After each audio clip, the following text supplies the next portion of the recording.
Saiful, Nggih. apa kabar? Alhamdulillah baik, Bi. Tiara?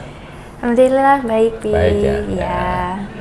Semoga selalu baik-baik terus. Kalau Amin. bapaknya gimana? Jadi bapak saya itu ya masih galau, Bi, sebenarnya saat ini keadaannya. Jadi ini kan udah menjelang masa-masa pensiun loh. Jadi bapak saya itu masih kayak bimbang. Tapi galau. belum pensiun sebenarnya. Belum. Baru nanti mau bagaimana? masuk. Ya Ya. nanti pengalamanku, aku itu juga menjelang pensiun rasanya seperti apa nanti aku cerita. Oh ya. Ya. Ya. Kalau Tiara? Kalau aku lagi belajar buat menstabilkan emosi sih, Pi. Soalnya lagi berada di masa-masa ya banyak naik turunnya gitu. Naik turun Naik turun ya dari segi apa ya, perasaan, terus materi seperti itu. Jadi lagi belajar buat menstabilkan itu, tapi ternyata susah ya, Pi ya. gitu ya. Ya. Coba nanti aku juga cerita masa laluku yang seusiamu. Kalau saat ini kan usiaku ya usia pensiun seperti bapaknya Saiful itu. Itu begini ya Saiful. Saya kan menghadapi pensiun di tahun 2024 ini. Pada bulan Januari puncak-puncaknya saya menghibur diri. Jadi keluar malam, terus siang juga keluar, nggak jarang tidur gitu terus. Mencari kesenangan apa saja yang membuat aku senang, maunya seperti itu. Lalu kurang lebih berjalan 6 bulan, Januari sampai ya kira-kira 6 bulan sampai bulan apa ya, sampai bulan April atau berapa, lama ya. Lah terus kan capek, mencari kesenangan itu kan capek, bisa merasakan, pernah capek gitu saya pernah juga capek ya. Jadi mengejar kesenangan, kalau senang terus kan capek tak akhirnya itu. Lah setelah capek kesana kemari, akhirnya hanya duduk di rumah ya karena capek itu kayaknya ya stres dan mendekati depresi, sudah tidak punya semangat apa-apa, seakan-akan hidup ini mau apa gitu. Tiara pernah ngalamin hidup ini untuk apa toh gitu? Pernah ya? Nah, Pernah. masih muda, waktu masih muda aku juga seperti itu dulu. Hidup tuh apa ini, usia-usia menjelang 30 kan begitu ya. Yeah. Nah, nanti saya ceritakan pengalamanku. Lah itu terus begini ya, saya pun nanti bilang sama bapaknya pengalamanku ini. Itu dalam kecapean ya sudah duduk diam terus di rumah itu, duduk diam berbulan-bulan itu. Seingat saya sampai awal Agustus, dari bersenang-senang terus ke rumah sampai bulan Agustus itu hanya diem gitu terus. Di rumah kan ada burung, tahu saya di rumahku ada burung, ada ikan. Cuma melihat kehidupan burung, kehidupan ikan gitu itu nggak taunya kira-kira jam 2 malam itu dini hari, jam 2 dini hari malam Sabtu itu ingat betul. Itu seperti dikejutkan. Jadi di dalam hati jiwa itu tahu-tahu itu punya semangat. Kalau dilogikakan seakan-akan ada cambuk gitu loh, semangat. Lah semangat gitu, itu akhirnya begini, herannya muncul rasa bahagia, loh ini tahu-tahu kok bahagia sekali. Dalam kebahagiaan itu terus muncul banyak hal, inspirasi. Itu yang nggak tahu berasal dari mana inspirasi itu. Inspirasinya banyak. Nanti juga saya omongkan atau nanti lain waktu. Yang penting ini saat ini tuh disampaikan ke bapaknya, alami aja, kebingungan tuh dialami aja. Maunya apa, mau bersenang-senang dialami aja. Keluar kemana dituruti kendati. Akhirnya capek, setelah capek ya terus duduk di rumah aja. Nah itu pengalamanku seperti itu. Itu coba nanti barangkali saya diduplikasi. Lah setelah itu memang seperti dikejutkan tadi muncul inspirasi banyak sekali. Oh nanti setelah pensiun tuh ini. Poinnya bahwa orang pensiun itu adalah sudah lulus. Seperti sekolah S1, S2, S3. Rasanya itu senang dan bahagia. Seperti saya lulus S3 waktu itu juga gitu. Rasanya senang, bahagia. Lah ini melebihi. Mau pensiun itu tahu-tahu rasanya melebihi lulus S3. Berarti saya menjadi manusia yang lebih berarti. Begitu muncul tiba-tibanya itu seperti itu. Poinnya itu cuma duduk merenung. Lah, kalau misalnya menyadari kalau dirinya itu bingung, langsung aja duduk merenung tiap malam, kok bisa saya pastikan pasti ada petunjuk. Dan itu mungkin ya, ini persepsi saya, ya jiwa kita harus bersih. Harus bersih itu bersih dari rasa benci, iri, dendam, terus juga kayaknya bisa memaafkan orang lain. Itu kan kalau aku seperti itu sudah bisa. Jadi dalam kelelahan yang aku bersenang-senang itu memang aku sudah bisa memaafkan kesalahan-kesalahan orang lain. Terus dalam kesendirian itu juga diriku merasa kesalahan-kesalahan yang masa lampau itu juga terlihat, dan aku bertobat sehingga aku sangat dan bisa aku memaafkan diriku sendiri dan memaafkan kesalahan orang lain. Jadi clear. Lah, rasa clear itu di dada ya terasa. Nah, mungkin itu yang memunculkan inspirasi banyak, tapi tetap tadi berangkat dari kegalauan. Jadi makanya tenang aja bapaknya, saya yakin pasti bisa, ya, bisa menemukan sesuatu yang lebih berarti. Itu gitu ya. Ya, itu jadi itu di masa ini seperti yang saya rasakan itu. Jadi aku sekarang bahagia banget. Kelihatan toh kalau aku bahagia. Sedangkan kasusnya Tiara, coba apa dijabarke? Nangis loh. Ceritakan apa? Apa? Ada apa? Ya, saya rasa Papi juga udah pernah mengalami ya masa-masa itu, malah lebih berpengalaman dibanding saya ya. Pasti sudah pernah lewati itu. Yang pasti biasanya sih nggak jauh beda. Pasti ada namanya ujian itu, pasti ada di ujian perasaan atau kehilangan orang-orang terdekat, atau pas lagi tidak diuji ekonomi. Pasti untuk ujiannya itu hanya di situ-situ saja, sama kadang sering menyalahkan diri sendiri aja sih. Nah, saat ini yang dirasakan apa? Kalau saat ini ya udah mulai happy, tenang, terus udah nggak udah nggak. Kalau sekarang sih lebih melihat ke depan, depannya gimana. Cuman kalau untuk rasa tadi kan papinya bilang kita harus bisa memaafkan orang lain dan diri sendiri. Nah, itu sih yang aku baru belajar ya. Aku baru sampai di titik memaafkan diri sendiri. Nah, kalau untuk memaafkan orang lain tuh sudah bisa, cuman kadang masih sering kumat lah ibaratnya gitu. Nah, itu sudah sampai itu. Iya, gitu. Terus apa lagi? Tapi ya kadang tuh masih ada rasa takut di kedepannya itu, apakah bakal kayak gini kan nanti kalau misal mengalami lagi, terus aku yang sekarang yang lebih tenang kayak gitu tergoyah gitu loh. Untuk sarannya gimana gitu? Yang aku cerita dulu yang masa laluku di usiamu itu tahun 87, 88. Aku ya seusiamu. Sama. Itu memang ya lebih parah.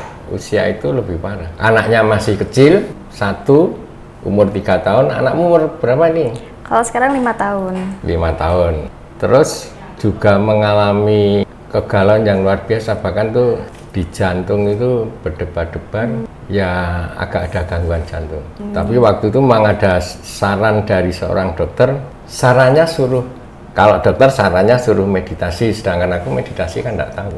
Atau sarannya disuruh untuk ditanya agamanya apa. Kalau Islam ya disuruh sholat tahajud, disuruh wiritan. Kalau yang agamanya misalnya Katolik ya disuruh rosario. Sarannya dari seorang dokter itu begitu. Atau meditasi silahkan. Poinnya kayaknya suruh merenung. Duduk sendiri merenung aja gitu. Lah waktu itu aku jalani. Aku hanya duduk ya bersandar santai. Di rumah ada ibuku waktu itu di tahun 88 itu. Pada saat duduk santai itu ada muncul suara di dalam ya di dada ya muncul suara itu juga aneh. Muncul begini, tanya, yo tak ajak, bilang gitu. Jadi ada petunjuk, ayo tak ajak jalan-jalan kemana? Ke alam-alam, kataku. Ke alam-alam apa? Aku ya enggak, ya saya ikuti aja. Ini loh ada alam Kajiman. Seperti lihat film itu, aku juga sadar cuma di teras sadar ada orang lewat, ada ini ya sadar. Terus itu kelihatan, tapi saya mengejamkan mata. Itu alam Kajiman itu yang terlihat ya makhluk-makhluk astral. Waktu itu terlihat, itu ada sebuah makam ada lingkungan makam yang besar sekali. Di situ tuh sekali lagi banyak makhluk-makhluk astral seperti jelangkrong, seperti apa itu wedon, gendruwo. Katanya makhluk-makhluk itu rupanya ya kayak itu gitu. Aku melihat cuma seperti melihat film itu. Nah, setelah itu ngomong di dalam hati, sudah tamat melihat makhluk-makhluk astral itu, ya itulah alam kajiman, katanya begitu. Terus dia ajak naik lagi katanya ke alam Pangrantunan. Itu nggak banyak bicara dan nggak ada apa-apa, adanya seperti ya area luas itu mungkin padang pasir kayak itu. Tapi cuma dilatih aja terus diajak naik. Sudah, ayo naik lagi ke alam Kadewan. Lah, alam Kadewan itu saya melihat tuh rasanya di badan saya juga terasa dingin. Di situ ada rumah-rumah yang terbuat seperti es gitu loh. Jadi rumah salju kan. Tapi ya kosong, nggak ada apa-apa. Cuma sekilas itu ajak naik lagi itu loh yang sebelah itu alam Kasampurnan. Itu sinar yang luar biasa besarnya. Ya menyilaukan. Tapi saya disuruh masuk. Silahkan masuk ke alam Kasampurnan itu.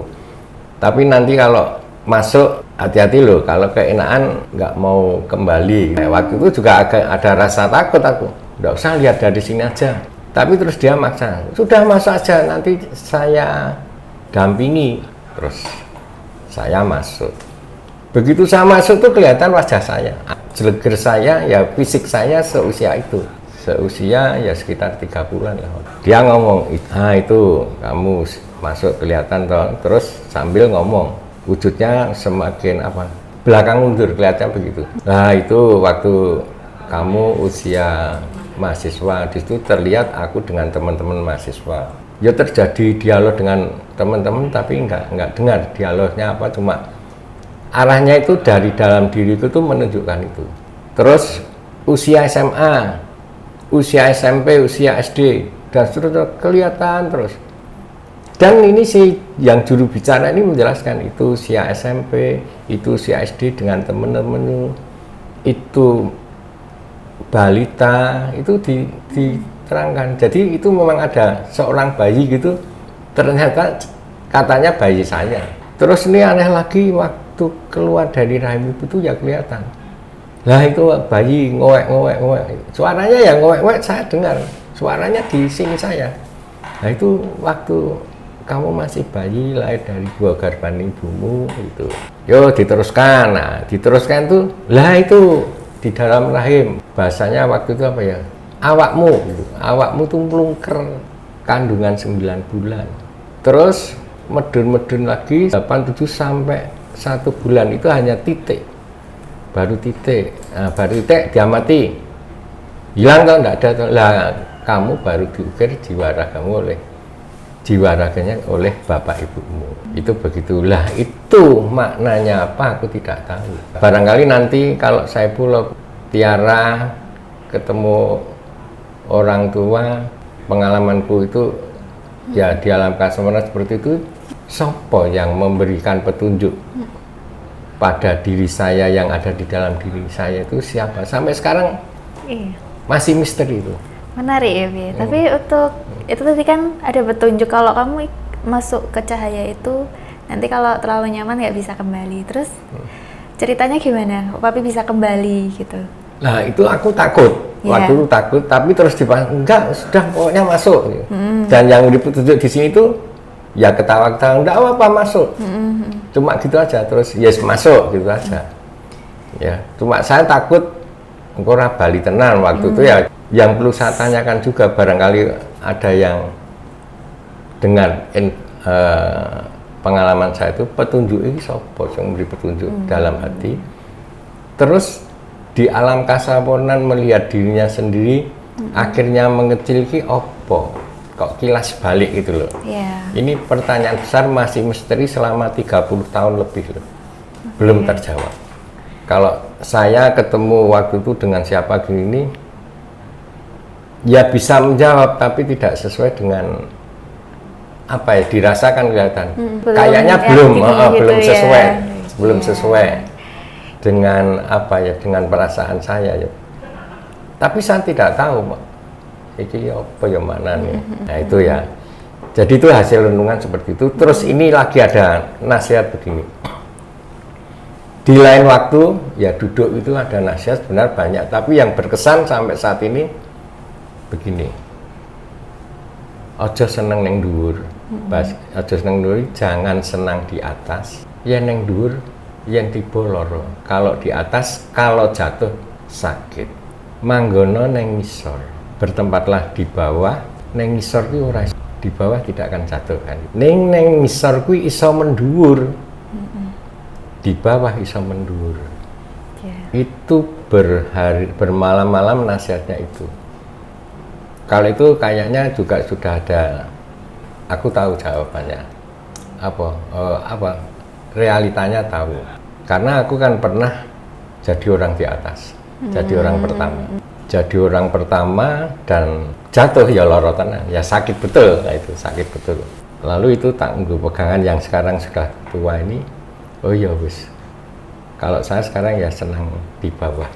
Makanya kalau tak hubungkan dengan itu ya Saiful dengan bapaknya, orang pensiun itu berarti kan jadi seperti saya pernah jadi orang pertama di instansi saya kan pimpinan dulu kan pernah memimpin perguruan tinggi di wilayah Kopertis 6, pernah jadi pimpinan di situ.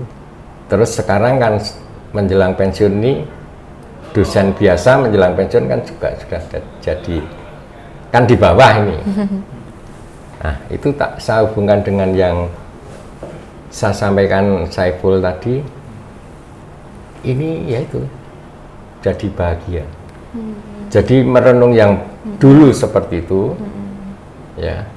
Lah di situ waktu itu ya berangkat dari galau itu dulu. Ya urusannya kan anak cilik ya ekonomi, ya kita utamanya ekonomi. Kebetulan kan si anak pertama itu kalau itu waktu itu hanya Bintang yang pertama. Marcel kan belum ada. Sakit-sakitan. Dalam renungan terus lagi itu ada petunjuk begini. Mami mungkin ya ingat tapi Mami enggak. Suruh kumpul gitu loh. Nanti kan anaknya nanti laki-laki. Ya diatur dalam petunjuk ini diatur. Oh, malam ini itu diatur. Itu petunjuk. Jadi Marcel itu ya dari petunjuk. Oh, ini petunjuk. Setelah itu waktu itu aku galau kan juga gini. Aku dulu kan sebelum jadi dosen kan jadi guru salah satu sekolah kejuruan di wilayah Sragen sana.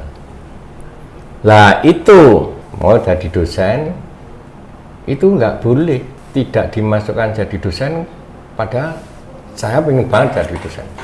Ya galau banget. Jadi ekonomi ya ini, perekonomian, anak ya kondisinya sakit-sakitan, terus jadi dosen cuma ditaruh, itu jadi dosen nggak diterima dulu. Setelah 1 tahun diterima diadministrasikan sebagai pegawai administrasi, bukan dosen. Lah Kecewa ya, Bre? kecewa. Yang terjadi itu kecewa lah. Nek ora kecewa be, ah? Ya kecewa. Oh, kecewa ya, kecewa. Sesuai ekspektasi. Kecewa tidak sesuai ekspektasi kan kecewa. Dan itu kok waktu itu aku ya rasanya memang sangat kecewa. Ya kecewa sampai jadi kayak putus asa itu. Lah terus ada petunjuk juga. Diem gitu. Malam-malam itu ya dari dalam ngomong jelas seperti mendengarkan Walkman kalau pakai Walkman. Ngopo susah itu. Kenapa susah? Kamu itu besok tahun depan, waktu itu tahun 89. Tahun depan berarti tahun 90. Kamu jadi dosen. 10 tahun kemudian kamu akan menjadi, bahasanya dulu, melunggui kursinya bapakmu, menempati kursinya ayahmu. Ayah saya, ya betul, ayah saya kan dulu ya pembantu rektor 2. Ayah kan sudah meninggal dulu tahun 83. Itu terjadi di tahun 90, ya 89, terus saya tahun 90 betul jadi dosen. Tahun 2000 saya menduduki itu betul, jadi pimpinan. Jadi kenyataan. Kenyataan, jadi dari petunjuk dari dalam, itu kenyataannya. Setelah itu nanti jadi rektor, itu petunjuknya. Betul, di tahun 2000 saya pembantu rektor 2, tahun 2005 pembantu jadi rektor. Nah itu petunjuk. Poinnya berarti duduk merenung ada petunjuk, entah itu sudah tua yang saat ini atau pada saat muda seusiamu. Makanya kalau tidak baik-baik saja, dicoba pengalaman saya tadi untuk duduk merenung. Ya, jadi ambil waktu buat diri sendiri. Waktu sendiri. Itu sendiri. Tapi kelihatannya syaratnya ya. Tapi kalau waktu itu ya jiwaku belum bersih. Aku punya keyakinan untuk membersihkan diri gini dulu agak gini ya. Jiwaku tak bersihkan. Aku sering ya mandi malam tuh pernah berkali-kali 7 hari itu 7 kali semalam dan sambil wirid dulu itu gitu. Sambil wiritan. Jam 11 mandi wiritan, habis mandi wiritan jam 12 mandi lagi, wiritan lagi, sampai selesainya jam 5. Lah waktu itu keyakinanku waktu muda itu harus aku bersihkan diriku, membersihkan diri, dan dengan wiritan itu aku sangat yakin harus aku bersihkan diriku, biar waktu itu juga sadar ya ar-Rahmani Rahim itu toh. Biar seperti sifat Allah gitu, Maha Pengasih lagi dan penyayang itu. Itu waktu itu gitu. Selain mandi malam macam-macam,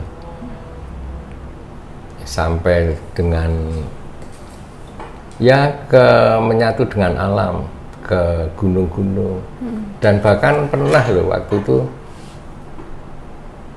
kungkum di sebuah tempat 40 malam. 40 malam. Dan itu sering. Itu karena keyakinanku itu bahwa diriku dan jiwaku harus bersih, membersihkan diri itu. Lalu juga supaya waspada, tidak tidur 3 hari 3 malam itu juga sering. Tanpa tidur. Awalnya ya pernah jalan gitu, malam ketiga nggak terasa itu ternyata kelihatannya mripate melek, tapi tahu-tahu mau kecemplung itu di got. Wah, terus tertidur. Nah, tertidur lah. Itu paling lama berapa? 5 hari 5 malam. Pernah 5 hari. Itu keyakinanku ya untuk meningkatkan kewaspadaanku. Itu waktu itu di tahun 89 itu terjadi. Nah, itu untuk membersihkan diri, keyakinanku waktu itu loh. Makanya Tiara coba aja, barangkali ada yang kotor, masih muda loh. Saya pun juga bisa gitu, membersihkan diri kan. Kotor, caranya membersihkan diri apa ya? Kalau kan gane sholat, ajak yo tahajud, ya coba zikir. Itu untuk membersihkan diri. Itu pengalamanku seperti itu. Dan aku ada petunjuk nyatanya dari Galuh, aku bekerja kan juga sampai menjadi orang pertama jadi rektor. Itu jadi tenang aja, Tiara tenang saja tuh. Saat ini Galuh sing yang aku lama-lama loh, oh ini ada, ingat masa lalu. Masa lalumu nek usia 30 masa lalumu apa toh? Waktu masih muda ngopo? Mungkin pacare kayak pilih di ngono saya. Iya. So, mungkin kalau usiamu itu cemas mungkin kalau menghadapi masa depan. Mungkin gitu ya. Ya cemas. Kan ini kayak ibarat usia pertengahan ya. Setengah matang lah. Ya ada mungkin apa ya? belum bisa membayangkan dengan jelas masa depanku tuh gimana. Itu yang membuat cemas ya. Ya. Nah itu poinnya adalah seperti yang saya katakan tadi, dan akhirnya itu menurut pendapatku itu masuk di kesadaran. Jadi kosong, terus ada suara dari dalam itu tadi. Suara dalam, ada petunjuk. Kalau pengalamanku tadi kan nggak taunya setelah yang tidak sesuai ekspektasi yang kita jalani tuh, karyawan. Nah, terus ada petunjuk itu. Tapi petunjuknya bagus-bagus semua ya, Bi? Iya, bagus-bagus. Pernah ngalami ada bisikan yang tidak baik nggak? Ada. Ada. Lah ini yang hati-hati, yang bisikan yang pernah ada bisikan begini. Ya, waktu itu ya saya sampaikan tadi tuh sering ini kungkum, sering mandi malam pikiran. Dibisik itu gini. Itu di garasimu itu duduk di situ ada harta karun. Itu di dalam gitu tuh. Lah logika pikir saya, apa iya di garasi ada harta karun? Nggak tak lakukan. Seandainya itu tak lakukan saat tak duduk tenanan jadi masalah itu mesti. Nah, lah ini yang perlu saya tanyakan juga itu, yang bisi bagus ini siapa, yang bisi tidak bagus ini, itu kan mau menjerumuskan itu siapa. Untung juga pikiran logikaku jalan. Lah ini aku dapat poinnya apa? Poinnya bahwa poinnya baik itu bisikan yang baik-baik yang saya jalani baik, yang bisikan tidak baik ya tidak saya jalani. Jadi itu hikmahnya bahwa pikiran dan rasa itu harus bersinergi. Jadi Moropinis pun dia berbicara ya cipta rasa karsa seperti itu, mungkin tadi harus bersinergi gitu. Cipta dan rasa dari pikir dan perasaan harus sama. Kok kayaknya begitu, makanya seusiamu dia dicoba seperti itu, ditekuni seperti itu. Kalau ini ya wis dijalani ya nggak apa-apa, nanti lepas sendiri. Diem gitu. Nanti saya pun kan ya masih muda gitu ya, sama aja. Nanti tak coba juga tipsnya dari Api. Ini pengalaman real. Yang tahu kan temen-temenku itu masih ingat semua kejadian-kejadian saya 30-an tahun yang lalu. Gitu. Jadi ini di sini, tapi ini misteri ini memang saya butuh petunjuk sampai sekarang, itu siapa ya yang bisiki aku. Di alam kesempurnaan itu apa ya? Terus yang menjerumuskan itu siapa? Ini pertanyaan besar. Saya perlu siapa yang bisa menjelaskan saya itu gitu tuh. Semoga melalui video ini nanti ada teman-teman yang barangkali pengalamannya sama kayak Papi, nanti bisa komen-komen buat sharing-sharing juga ya, Bi ya. Jadi nanti Papi menemukan jawabannya juga. Saya berharap juga seperti itu. Ya, sama, semoga sama. ya. Semoga ada yang gitu. Itu pertanyaan besar 30 tahun yang lalu. Lah ini poin baik bapaknya Saiful yang saat ini masih galau, aku sudah sembuh loh galaunya. Si Tiara galau, mestinya ya jalani. Poinnya adalah duduk merenung. Duduk merenung bisa diawali dari ritual. Kalau Islam ya tahajud, wiritan. Di awal itu nanti dilanjutkan tahajud ya jangan tahajud ya terus baru wiritan ya aja terus meneng, duduk merenung. Nah, nanti akan ada petunjuk-petunjuk seperti itu ya.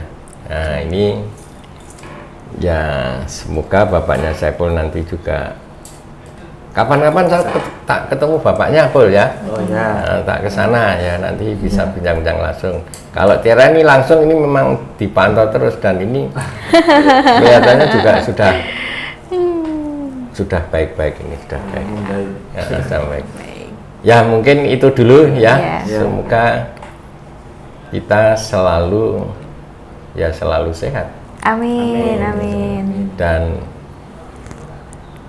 berharap di pekerjaanmu besok ya menjadi selalu meningkat sesuai dengan Amin. harapanmu, bahkan melebihi ekspektasimu gitu ya. Ya sekian dulu, mungkin ada lagi. Udah Cukup Ya. cukup Ya. saling mendoakan ya. Ya. Semoga selalu sehat, selalu bahagia, selalu dalam Amin. lindungan Tuhan ya. Amin.